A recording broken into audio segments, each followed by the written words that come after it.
नमस्कार दोस्तों, कैसे हैं आप लोग। हमारे YouTube चैनल श्री जीवन मंथन में आपका स्वागत है। दोस्तों, गरुड़ पुराण श्रृंखला भाग 6 में हम बात करेंगे गर्भावस्था का वर्णन। लेकिन दोस्तों, वीडियो शुरू करने से पहले मेरा आपसे अनुरोध है, हमारे चैनल को सब्सक्राइब करना ना भूलें और बेल आइकन को भी दबाना ना भूलें ताकि हमारे चैनल से संबंधित अपडेट्स आपको मिलती रहें। और अगर हमारा वीडियो आपको पसंद आता है तो लाइक शेयर करना भी ना भूलें। आपके सुझाव भी सादर आमंत्रित हैं। गरुड़ जी ने कहा, हे केशव, नरक में आया हुआ जीव माता के गर्भ में कैसे उत्पन्न होता है? वह गर्भवास आदि के दुखों को जिस प्रकार भोगता है वह सब भी मुझे बताइए। विष्णु भगवान ने कहा, स्त्री और पुरुष के संयोग से जैसे मनुष्य की उत्पत्ति होती है उसे मैं तुम्हें कहूंगा। ऋतुकाल के आरंभ के 3 दिनों तक इंद्र को लगी ब्रह्म हत्या का चतुर्थांश रजस्वला स्त्रियों में रहता है। उस ऋतुकाल के मध्य में किए गए गर्भाधान के फलस्वरूप पापात्माओं की देह की उत्पत्ति होती है।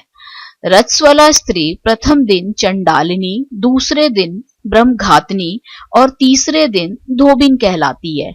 नरक से आए हुए प्राणियों की ये 3 माताएं होती हैं। देव की प्रेरणा से कर्मानुरोधी शरीर प्राप्त करने के लिए प्राणी पुरुष के वीर्य का आश्रय लेकर स्त्री के उदर में प्रविष्ट होता है। एक रात्रि में वह शुक्राणु कलल के रूप में, 5 रात्रि में बुदबुद के रूप में, 10 दिनों में बेर के समान तथा उसके पश्चात मांसपेशियों से युक्त अंडाकार हो जाता है।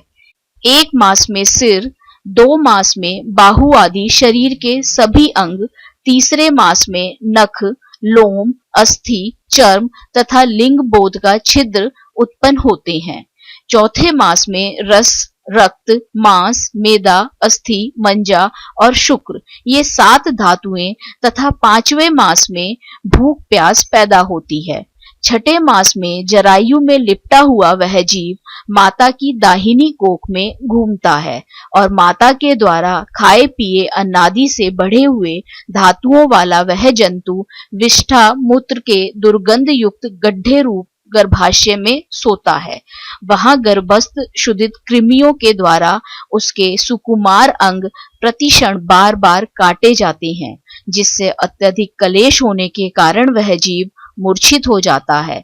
माता के द्वारा खाए हुए कड़वे, तीखे, गरम, नमकीन, रूखे तथा खट्टे पदार्थों के अति उद्वेजक संस्पर्श से उसे समूचे अंग में वेदना होती है और जरायु अर्थात झिल्ली में लिपटा हुआ वह जीव आंतों द्वारा बाहर से ढका रहता है। उसकी पीठ और गर्दन कुंडलाकार रहती हैं। इस प्रकार अपने अंगों से चेष्टा करने में असमर्थ होकर भी वह जीव पिंजरे में स्थित पक्षी की भांति माता की कुक्षी में अपने सिर को दबाए हुए पड़ा रहता है। मांस, मज्जा आदि 7 धातुओं के आवरण में आवृत वह ऋषि कल्प जीव भयभीत हो हाथ जोड़कर विकल वाणी से उन भगवान की स्तुति करता है जिन्होंने उसको माता के उदर में डाला है।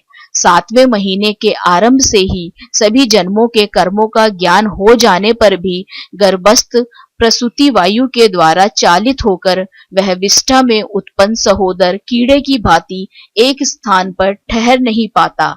जीव कहता है, मैं लक्ष्मी के पति, जगत के आधार, अशुभ का नाश करने वाले तथा शरण में आए हुए जीवों के प्रति वात्सल्य रखने वाले भगवान विष्णु की शरण में जाता हूँ। हे नाथ, आपकी माया से मोहित होकर मैं देह में अहम भाव तथा पुत्र और पत्नी आदि में ममत्व भाव के अभिमान से जन्म मरण के चक्कर में फंसा हूँ।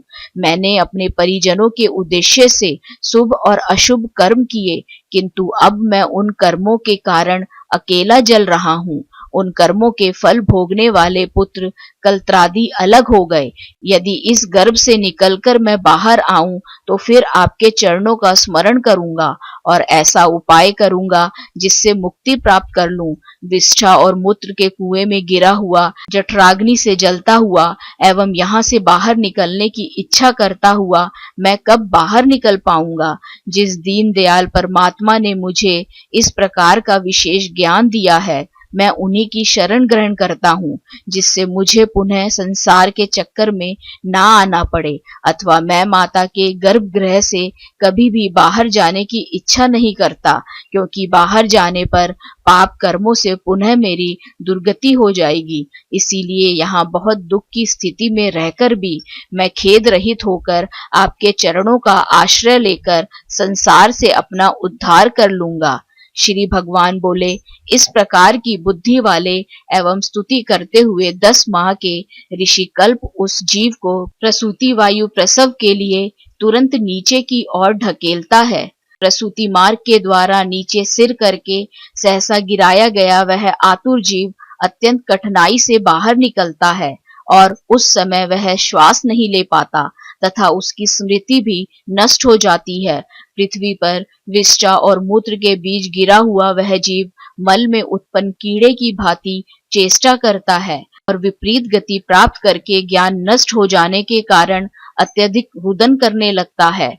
उस समय माया के स्पर्श से वह जीव विवश होकर कुछ नहीं बोल पाता। शैशवादी अवस्थाओं में होने वाले दुखों को पराधीन की भांति भोगता है। उसका पोषण करने वाले लोग उसकी स्थिति इच्छा को जान नहीं पाते, अतः प्रत्याख्यान करने में असमर्थ होने के कारण वह अनभिप्रेत अर्थात विपरीत स्थिति को प्राप्त हो जाता है। स्वदस जीवों से दूषित तथा विष्ठा मूत्र से अपवित्र शैया पर सुलाए जाने के कारण अपने अंगों को खुजलाने में, आसन से उठने में तथा अन्य चेष्टाओं को करने में वह असमर्थ रहता है।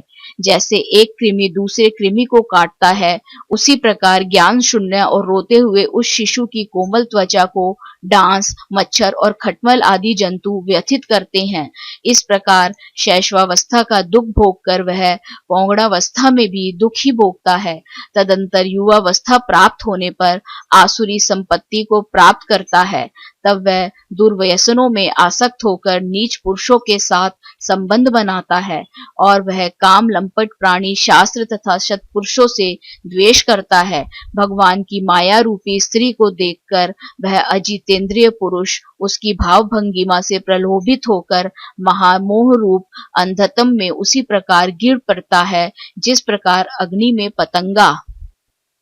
इसके बाद वृद्धावस्था को प्राप्त करके महान व्याधियों से व्याकुल होकर मृत्यु को प्राप्त करके वह पूर्ववत महान दुखपूर्ण नरक में जाता है।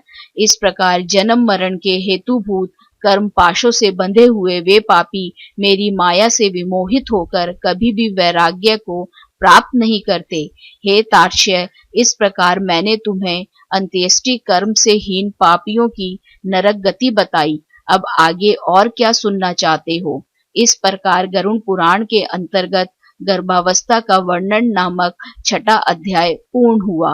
गरुड़ पुराण श्रृंखला भाग 7 में दोस्तों हम जानेंगे पुत्र की महिमा तथा दूसरे के द्वारा दिए गए पिंडदान आदि से प्रेतत्व की मुक्ति। राधे राधे। आप सब पर ईश्वर की कृपा सदा बनी रहे।